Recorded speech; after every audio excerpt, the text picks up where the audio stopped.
প্রিয় শিক্ষার্থীবৃন্দ, আশা করি তোমরা সবাই ভালো আছো। আমিও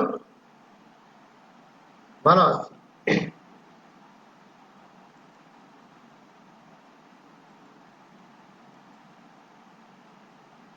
আমি পৃথ্বীভাই বিশ্বাস, সহকারী শিক্ষক আইসিটি, বিনোদপুর বিকে মাধ্যমিক বিদ্যালয়। আজ তোমাদের আমি অষ্টম শ্রেণীর তথ্য ও যোগাযোগ প্রযুক্তি বিষয়ে ক্লাস নিব। পাঠ পরিচিতি, শ্রেণী অষ্টম, বিষয় তথ্য ও যোগাযোগ প্রযুক্তি, অধ্যায় চতুর্থ, পাঠ 23।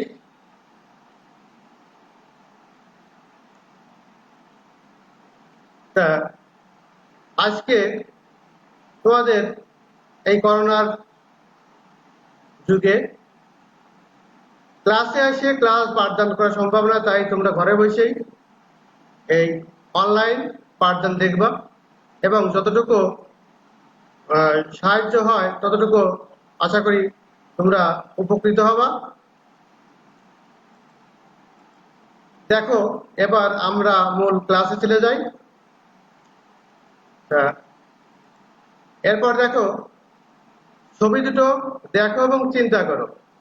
একটা হাত দিয়ে পর গোনা হচ্ছে, অর্থাৎ 1 2 3 4 5 এরকম, আর একজন কি করছে, কিছু লেখার চেষ্টা করছে। তা এই ছবি দুটো দেখে আমাদের কি মনে হচ্ছে? যে কোনো হিসাব নিকাশের কাজ করছে, তাই না? অর্থাৎ এই কাজগুলো কম্পিউটারের কোন প্রোগ্রামের মাধ্যমে করা হয়, এটা কি বলতে পারবা তোমরা?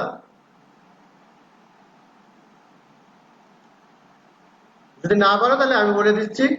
সেটা হচ্ছে এই কাজগুলো কম্পিউটারের এমএস এক্সেল এর মাধ্যমে কাজটা করতে হয়। এমএস এক্সেল অর্থাৎ অফিস, এমএস অফিসের এটা একটা প্যাকেজ প্রোগ্রাম, তার মধ্যে এমএস প্রোগ্রামটা হচ্ছে হিসাব নিকাশ করার জন্য।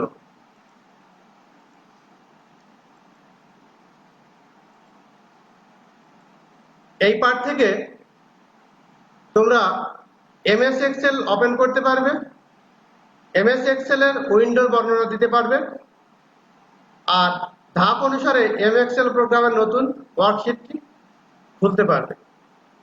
তোমরা এখানে ক্লাস করবে এবং যাদের বাড়িতে কম্পিউটার আছে তারা এই ক্লাসটা দেখে আবার চেষ্টা করবে।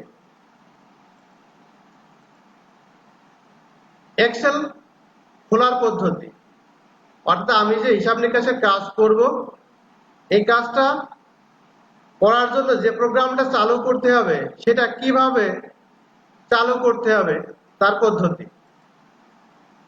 অর্থাৎ কম্পিউটারের ডেস্কটপ পরিবেশে যে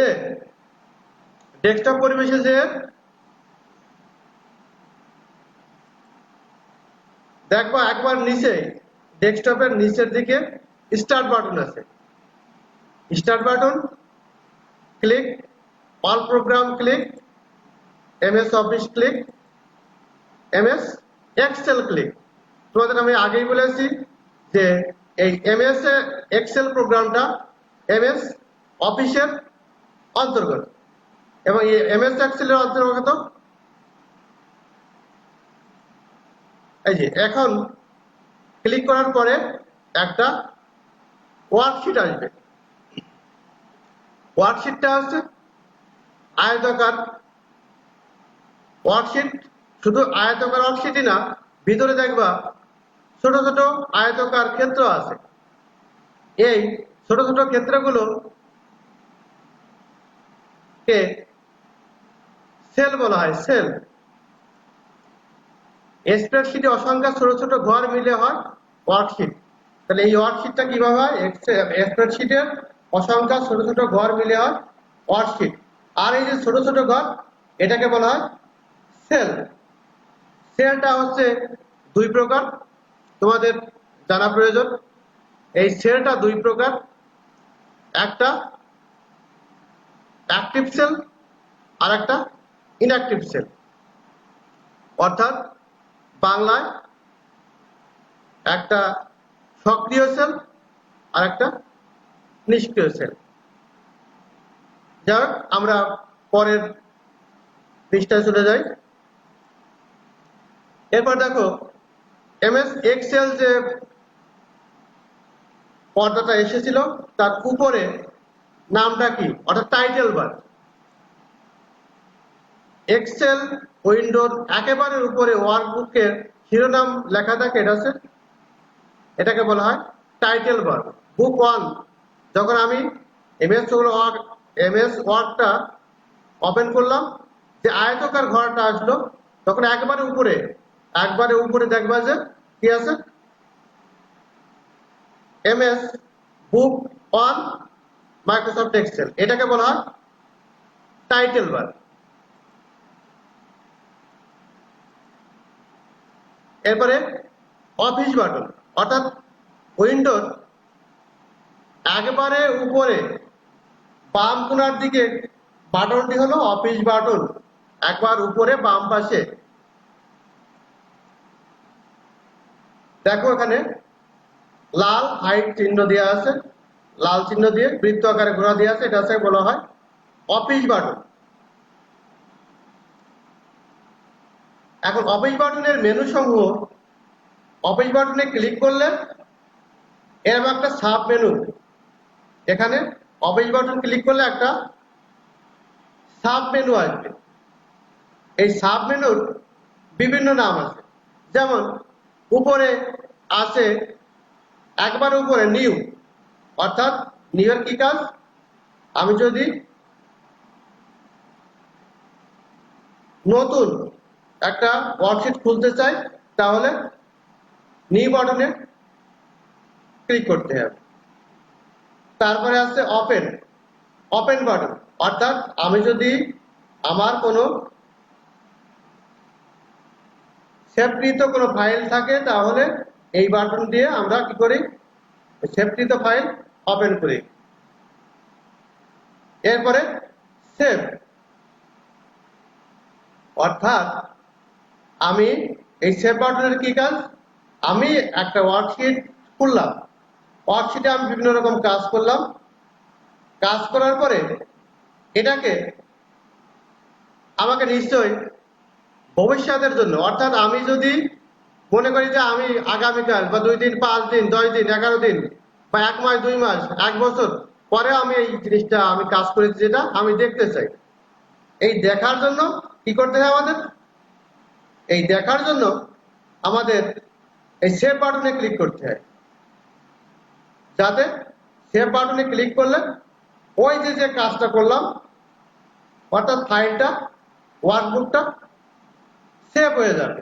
যে কোনো নাম দিয়ে সেভ করলে এটা সেভ হয়ে যাবে। আর এর পরবর্তীতে দেখো সেভ অ্যাজ আছে, সেভ এর কি কাজ,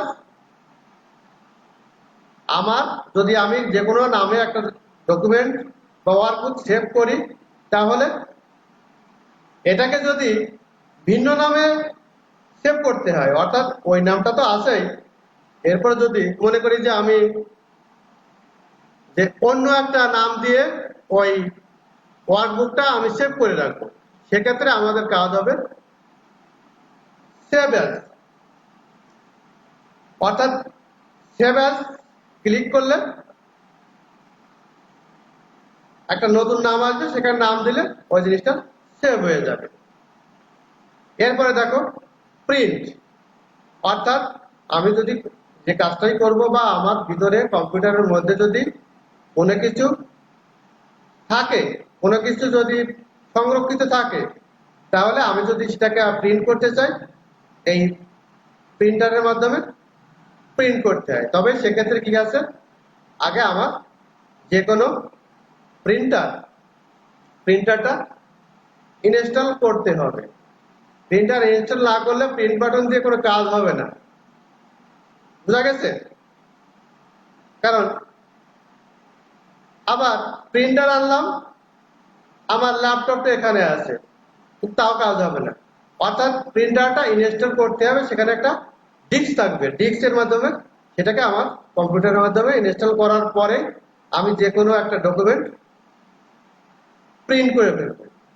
অর্থাৎ এরপরে দেখো সেন্ড আইটেম আছে কোনো কিছু সেন্ড করার জন্য, তারপরে পাবলিশ আইটেম আছে ডাটা বিভিন্ন নামের মাধ্যমে প্রকাশ করার জন্য, একেবারে আছে ক্লোজ, অর্থাৎ ফাইলটি যদি আমি গুটিয়ে ফেলি, অর্থাৎ আমি যদি বন্ধ করতে চাই, তাহলে আমাকে এই একেবারে নিচের ক্লোজ বাটনটা ক্লিক করতে হবে। অথবা এই ক্লোজ বাটনও একবারে উইন্ডোর একেবারে উপরেও দেখবা যে খেয়াল করবা যে ওখানে ক্লোজ বাটন আচ্ছা ক্রস চিহ্নটা এখানে ক্রস চিহ্ন এখানে ক্লিক করলেই দেখবা যে ওখানে ক্লোজ লেখাটা এসে যাবে। তখন ওখানে চাপ দিলেও ফাইলটা গুটিয়ে যাবে। আমরা পরবর্তী স্টেপে চলে যাই, কুইক অ্যাক্সেস টুলবার।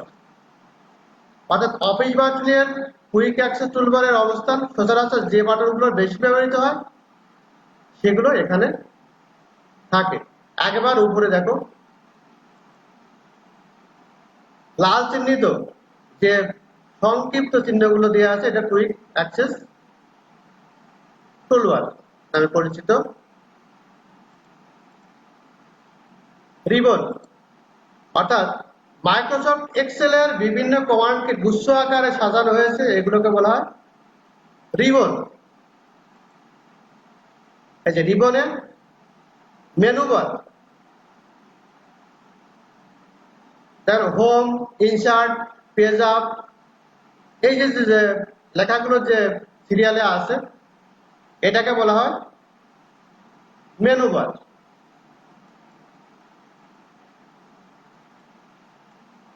এরপরে দেখো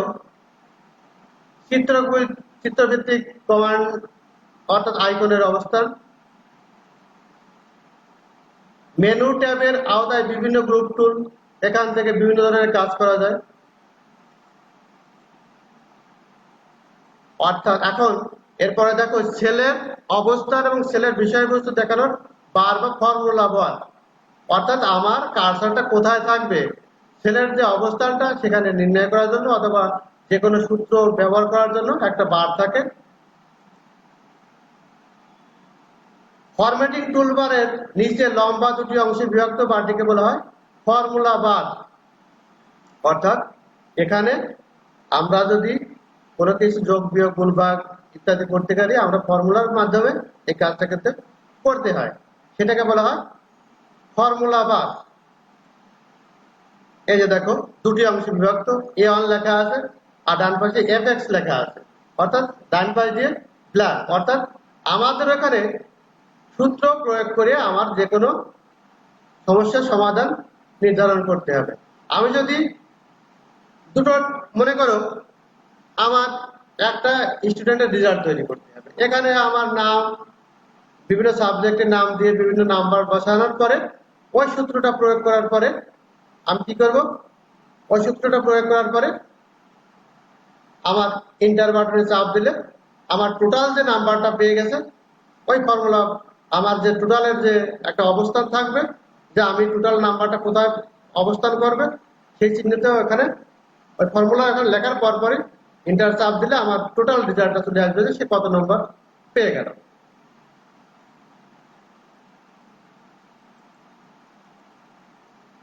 স্ট্যাটাস বার অর্থাৎ ওয়ার্কবুক উইন্ডোর সর্বনিম্নে টাস্কবারের উপরে বারকে স্ট্যাটাস বার বলা হয়।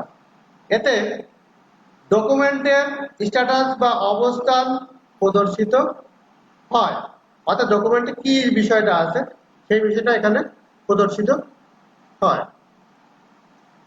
এরপরে শিফট ট্যাব অর্থাৎ ওয়ার্কবুক উইন্ডোর নিচের বাম দিকে শিট ট্যাব থাকে। একটি ওয়ার্কবুক সাধারণত 3টি ওয়ার্কশিট থাকে।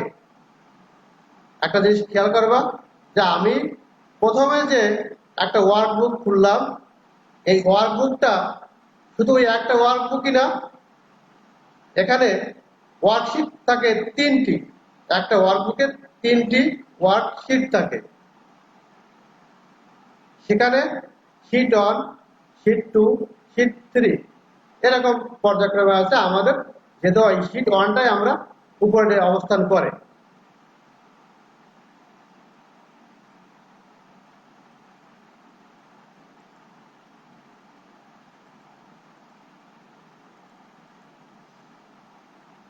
এখন নতুন ফাইল তৈরি করার নিয়ম। আমি যদি একেবারে নতুন একটা ডকুমেন্ট নিয়ে আমি কাজ করব, সেক্ষেত্রে আমার নিয়মটা আছে, প্রথমে অফিস বাটনে ক্লিক করতে হবে, এখানে দেওয়া আছে, তারপর নিউ ক্লিক, এরপরে কি ব্ল্যাঙ্ক ওয়ার্কবুক লেখা যাচ্ছে, অর্থাৎ আমি সম্পূর্ণভাবে ওই যে কাজটা প্রথম আমরা করেছি ওটাকে ক্লোজ করে দিচ্ছি। ক্লোজ করে দেওয়ার পরে আমি একটা চিন্তা করলাম যে আবার নতুন কোনো কাজ আমাকে করতে হবে, সেক্ষেত্রে আমি কি করব, নতুন একটা ফাইল তৈরি করতে হবে। সেই ফাইলটা তৈরি করার নিয়ম হচ্ছে office button click, new click, blank workbook click. সেক্ষেত্রে তোমাদের দেখো লাল চিহ্ন দিয়ে দেখানো আছে, তোমরা এটা দেখে নিবা।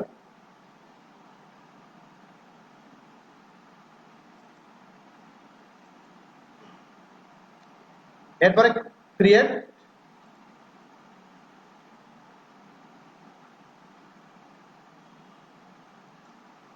অথবা শর্টকাট কমান্ডের মাধ্যমে আমাকে নতুন ওয়ার্কশিট খোলা যেতে পারে, যেমন Ctrl+L চাপলেও নতুন ওয়ার্কশিট খুলবে।